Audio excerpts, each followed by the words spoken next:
महेश्वर शिव अपनी आद्य शक्ति भगवती सती के साथ कैलाश पर आनंद पूर्वक विहार करने लगे। उस दिव्य दंपत्ति के नैसर्गिक प्रेम को देखकर शिवगण आनंद में झूम उठे।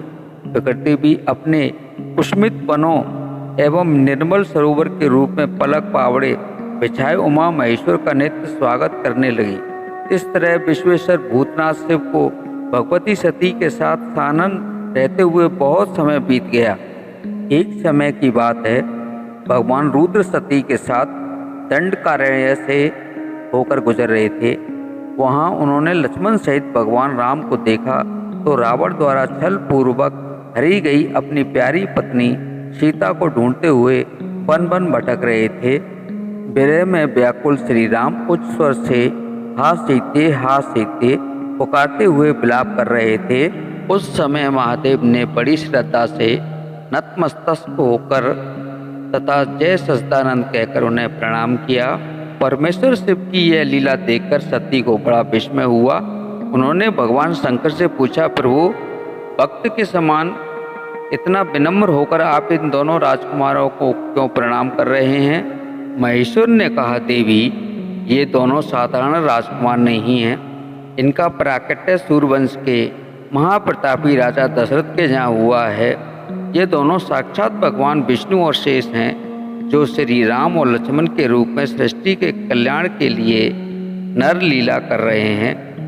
परंतु शिव की माया से मोहित सती के मन में उनकी बातों पर विश्वास नहीं हुआ।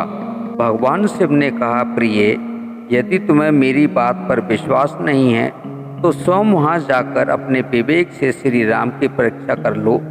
मैं इस वट वृक्ष के नीचे तब तक तुम्हारी प्रतीक्षा करूँगा। सती मोहवश सीता का रूप बनाकर श्री राम की परीक्षा लेने गई। रघुकुल नंदन श्री राम सब कुछ जान गए। उन्होंने सती को प्रणाम किया और हंसते हुए बोले, देवी, आप अकेली इस वन में क्यों आई हैं? भगवान शंभु कहाँ हैं और आपने यह नूतन रूप क्यों धारण कर लिया है? सती जी बहुत लज्जित हुई और भगवान शंकर के पास वापस लौट आई। महादेव ने पूछा, देवी, तुमने भगवान श्री राम की परीक्षा किस प्रकार ली? सती ने उत्तर दिया, प्रभु, मैंने कोई परीक्षा नहीं ली, आपकी ही तरह प्रणाम करके लौट आई। अंतर्यामी शिव ने ध्यान लगाकर सती का सारा चरित्र जान लिया और मन ही मन वे सती से विरक्त हो गए। एक बार दक्ष ने बहुत बड़ी यज्ञ का आयोजन किया। देवताओं को उत्साहपूर्वक उस यज्ञ में जाते देख सती ने भगवान शंकर से पूछा, प्रभु, ये देवगण कहाँ जा रहे हैं? महेश्वर शिव ने कहा, देवी, तुम्हारे पिता दक्ष ने विशाल यज्ञ का आयोजन किया है।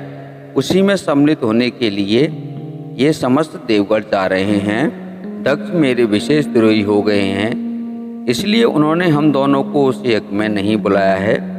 जो लोग बिना बुलाए किसी के घर जाते हैं वे अपमान के भागी होते हैं और अपमान मृत्यु से भी बढ़कर कष्टदायक है। अतः हम दोनों को वहाँ कदापि नहीं जाना चाहिए। देवी, भगवान शंकर के बार बार मना करने पर भी सती नहीं मानी। तब महेश्वर ने उन्हें अपने 60,000 गणों के साथ दक्ष के यहाँ भेज दिया। यज्ञ में भगवान शिव का भाग न देखकर सती अत्यंत क्रोधित हुई और अपने शरीर को उन्होंने वहाँ युगाग्नि द्वारा जलाकर भस्म कर दिया। चारों ओर हाहाकार मच गया। रुद्रगण कुपित होकर यज्ञ को नष्ट भ्रष्ट करने लगे। किसी तरह महर्षि भृगु ने रक्षोध्वन मंत्र से यज्ञ की रक्षा की। दोस्तों, ये कहानी आपको कैसी लगी? कृपया कमेंट में हर हर महादेव अवश्य लिखें। लाइक करें, सब्सक्राइब करें। हर हर महादेव।